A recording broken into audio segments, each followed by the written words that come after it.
तो ये जो आर्टिकल है, आर्टिकल की हिंदी होती है उपपद, और ये हमेशा नाउन के पीछे लगता है। नाउन तो ये इंटर सिलेबस में नहीं है, पहले से बचपन से हम लोग पढ़ ही रहे हैं, तो नाउन तो पता ही होगा। नहीं पता होगा तो वो भी चलेगा, उसको उस टॉपिक को भी पूरा करा देंगे, क्योंकि एक सब्जेक्ट को जानने के लिए उससे जुड़े हुए जितने भी टॉपिक हैं वो सब आने पड़ेंगे, तभी वो सब एक दूसरे से सब कुछ जुड़ा हुआ है, अंग्रेजी में हो या किसी भी चीज़ में। तो ये हमेशा नाउन के पहले आता है। और जैसे बचपन से पढ़ा गया है कि अच्छा इसका मतलब है ये आर्टिकल होते हैं 3, ए, एन और द, ये 3 होते हैं। तो ये कहाँ कहाँ लगते हैं और कहाँ नहीं लगते हैं, इसी चीज़ की जानकारी हमको इस टॉपिक में होगी। तो अब जो है आप लोग लिखना स्टार्ट करिए। अच्छा एक चीज़ और बचपन से हम लोग ये बताया गया है कि एन लगता है ए, ई, आई, ओ, यू, इसके पीछे एन लगता है, बाकी जगह पर ए लगता है। इन दोनों का मतलब होता है एक, एन भी लगाएंगे तब भी और एक लगाए तब भी उनका एक मतलब होता है। तो अभी तक तो ये पढ़ा जा रहा था, लेकिन अब आप लोग हो गए हैं बड़े तो अब आप लोगों के लिए नियम कुछ चेंज होंगे। तो नियम क्या चेंज होंगे वो अभी हम लोग आगे इसमें पढ़ेंगे। तो आप लोग डाल दीजिए रूल्स ऑफ आर्टिकल।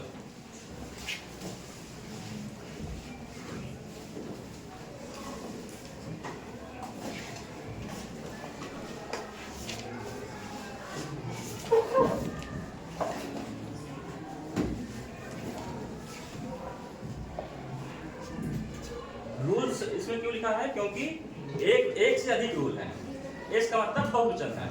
तो एक रूल होता तो लिखा जाता है रूल ऑफ आर्टिकल। तो आर्टिकल के रूल अब हम लोग पढ़ेंगे, और इसके अंदर जितना भी है वह सब धीरे धीरे आएगा। और इस बात का हमें विश्वास है कि जब ये पाठ खत्म होगा, एक्सरसाइज समाप्त होगी, तब तक अधिकतर लोगों को ये पूरा टॉपिक एकदम से क्लियर हो चुका होगा, याद हो चुका होगा, ऐसा हमको विश्वास है। क्योंकि वैसे भी आप लोग इतने कक्षा 12 में सोचिए 11 साल पढ़ के आप लोग आए हैं, इतने सालों तक निरंतर डेली आप पढ़ रहे हैं, तो कितने इंटेलिजेंट होंगे। तो इसलिए हम जानते हैं कि इस पाठ के समाप्त होने तक आप लोग पूरा आपको याद हो चुका होगा। तो अब लिखिए अंग्रेजी में रफ और पेन है ना सभी के पास। अंग्रेजी में ए, ये ए, एन और द को आर्टिकल कहते हैं। आर्टिकल को सबसे ऊपर लिखा है।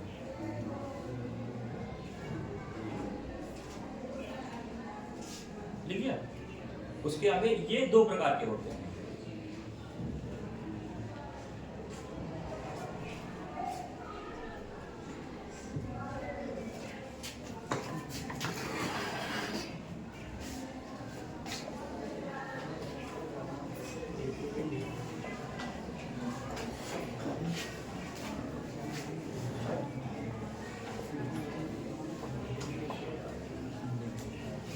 दो प्रकार के आगे फिर एक नंबर डाल के लिखिए इनडिफिनिट आर्टिकल।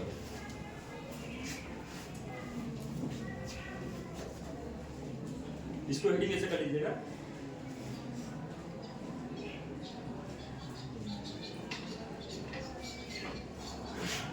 सभी को दिख रहा है? अच्छा अब यहाँ भी से लिखेंगे, इससे पीछे हेडिंग पड़ गई। अब लिखिए ए तथा एन को ए के आगे वाटर काम कर लीजिएगा। ये ए तथा एन को इनडिफिनिट आर्टिकल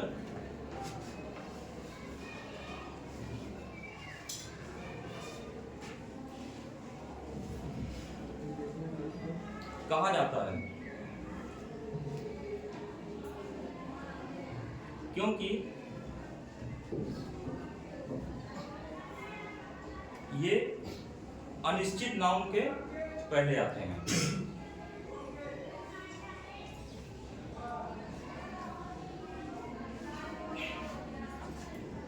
ए तथा एन को इंडिफिनिट आर्टिकल कहा जाता है क्योंकि ये अनिश्चित नाउन के पहले आते हैं।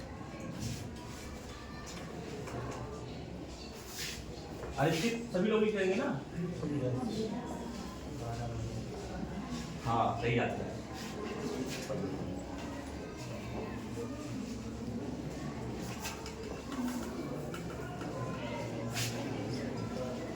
जैसे देखिए, जैसे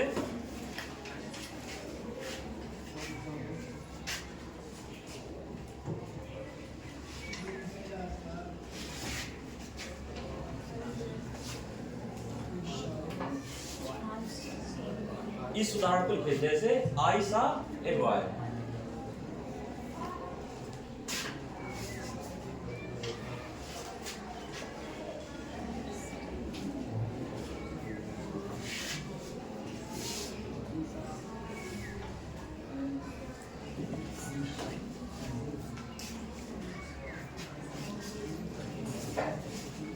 दूसरा उदाहरण ही सा एन आउल, और मतलब उल्लू।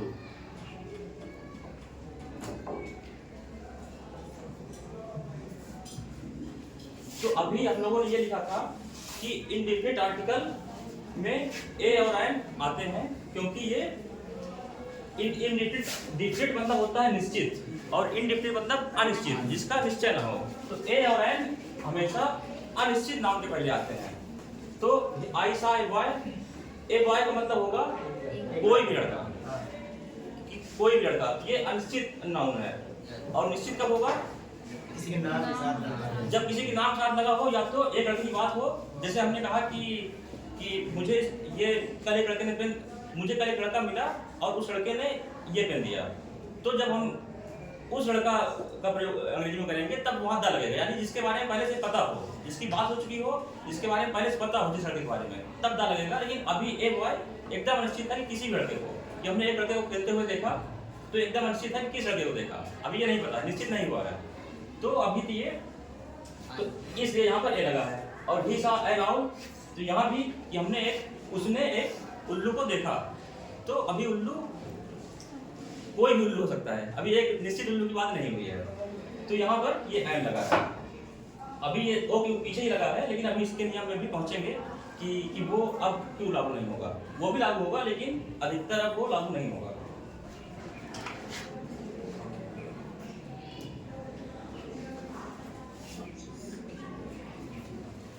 फिर लिखिए, अच्छा हाँ लिखिए, इनका प्रयोग साधारणतया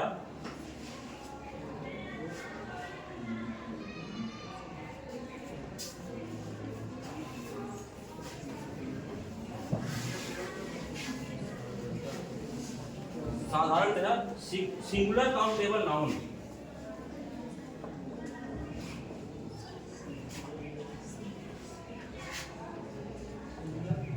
सिंगुलर काउंटेबल नाउन,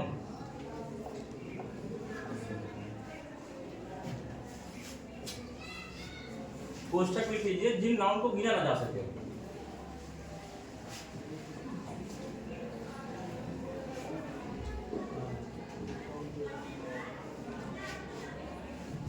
ऐसा है कि इसको कोष्ठक वाला रहने दीजिए, इसको केवल आप ऐसे समझ लीजिए कि जो नाउन गिने ना जा सके। अभी जब बताएंगे तो समझ में आ जाएगा। इस पर लिखने की आवश्यकता नहीं है। नाउन के साथ होता है,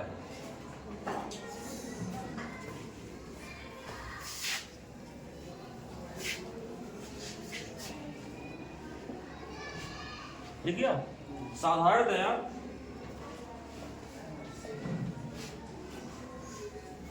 अनकाउंटेबल, उसमें ये काउंटेबल के पीछे ये यूएन जोड़ दीजिएगा। साधारणतया अनकाउंटेबल नाउन्स के साथ इस आर्टिकल का प्रयोग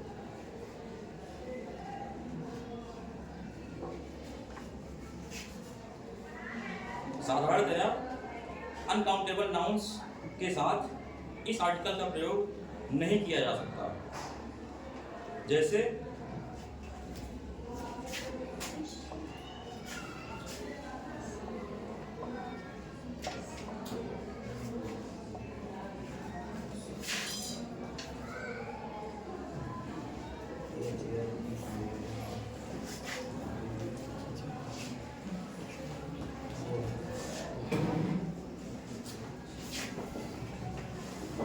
A chair is made of would, इसका अर्थ होगा कि एक कुर्सी लकड़ी की बनी हुई है या लकड़ी की बनी होती है।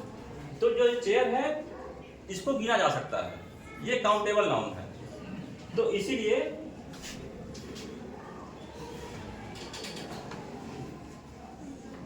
ये इस नाउन को गिना जा सकता है, चेयर कुर्सी, और जो ये लकड़ी है इसको नहीं गिना जा सकता। तो ये अनकाउंटेबल है, इसीलिए इसके पीछे ए एन या दा नहीं लगे हैं और इसके पीछे ए लगा है, क्योंकि कुर्सी जैसे कोई भी। अच्छा एक मिनट, यहाँ नाउन चेक कर लें।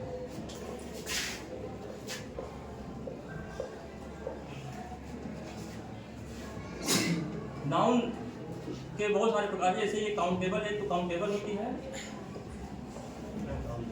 एक अनकाउंटेबल।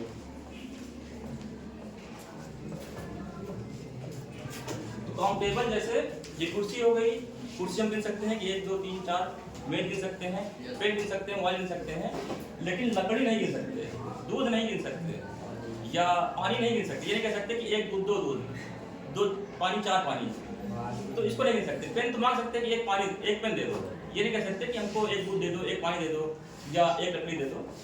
तो ये मटेरियल नाउन है। अभी इसमें आगे आएगा किन नाउन के पहले आर्टिकल प्रयोग होता है, किन नाउन के पहले नहीं होता। ए और एन में केवल 2 नाउन है जिनके पहले ए और एन लगता है। तो इस चेयर के पहले इसलिए ए लगा है क्योंकि ये काउंटेबल है, कुर्सी हम गिन सकते हैं, और लकड़ी के पीछे इसलिए नहीं लगा है क्योंकि हम लकड़ी को गिन नहीं सकते, ये अनकाउंटेबल नाउन है। अब नंबर आइए 2, डेफिनिट आर्टिकल।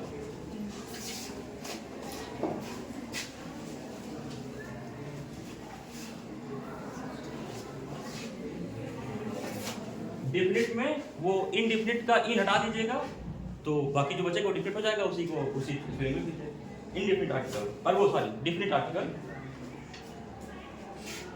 तो इसमें लिखिए द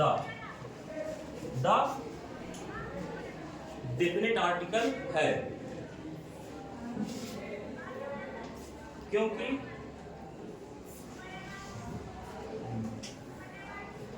यह निश्चित नाउन के पहले प्रयोग होता है। जैसे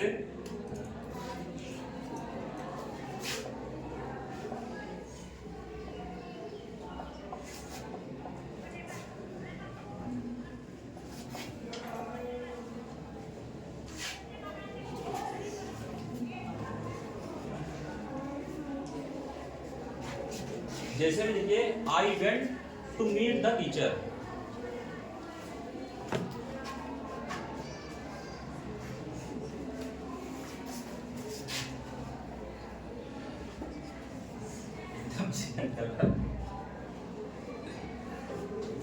ये हमारा पहला दिन है इसलिए भी पसीना ज्यादा निकल रहा है,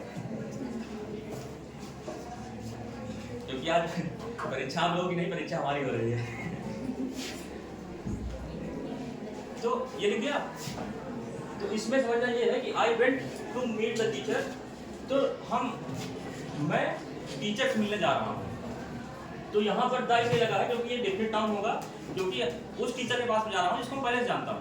जैसे आप ओ के पास जा रहे हो तो आप कहें कि हाँ मैं ओ से मिलने जा रहा हूँ, यानी आपको पहले से पता है कि किस टीचर के पास आप जा रहे हैं। तो इसलिए यहाँ पर डेफिनिट नाउन के पीछे द लगा हुआ है।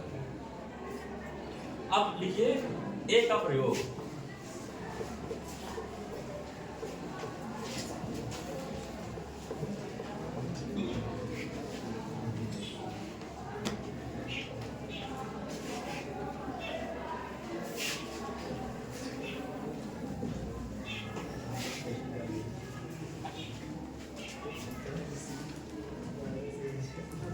रूल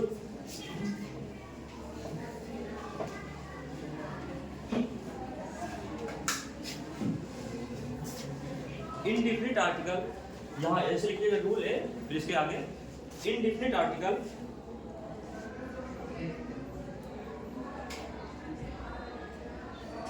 ए का प्रयोग ए इन्वर्टेड कॉमा में रखिएगा। साधारणतया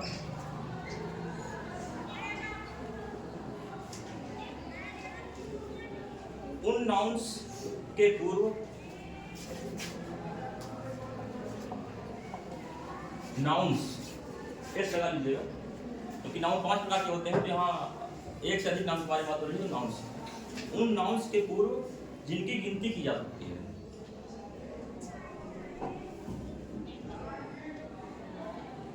कामा किया जाता है और जिनका उच्चारण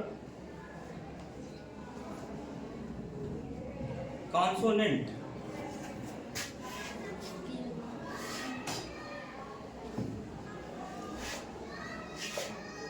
कॉन्सोनेंट बोलते हैं व्यंजन को,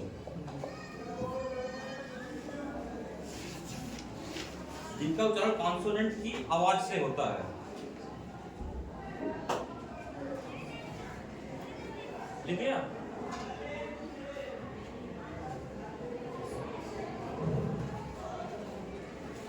व्यंजन मतलब का से ज्ञा तक।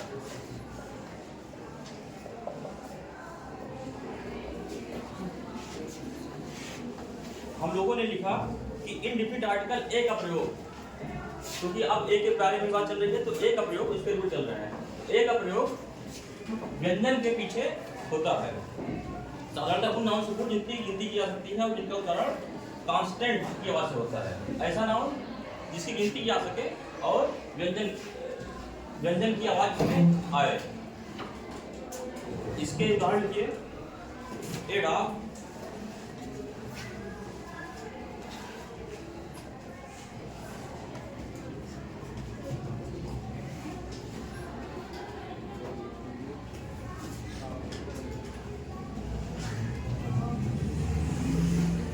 a woman,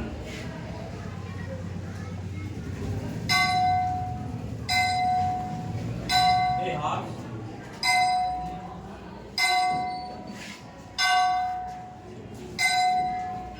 ये कौन घंटा लगा? आधा घंटे खत्म हो गया क्या? इतनी जल्दी? अच्छा, हम देर से आए क्या? अच्छा,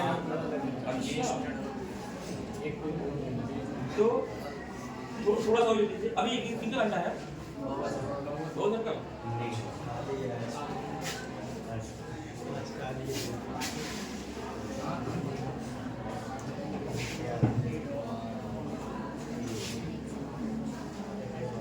इस उदाहरण को लिखिए, a dog, a woman, a horse, a boy, A table.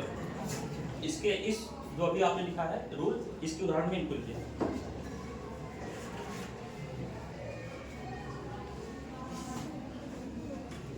ये उदाहरण इसलिए दिए गए हैं ये बताने के लिए कि व्यंजन के पीछे एक तो इनको गिन सकते हैं और दूसरा ये व्यंजन की आवाज आ रही है। डाग में डा की आवाज आ रही है, तो ये का से जा के बीच में आता है, तो व्यंजन एक व्यंजन की आवाज में गिन सकते हैं, एक गुच्छा दो गुच्छा, और ये वुमन में वा की आवाज आ रही है।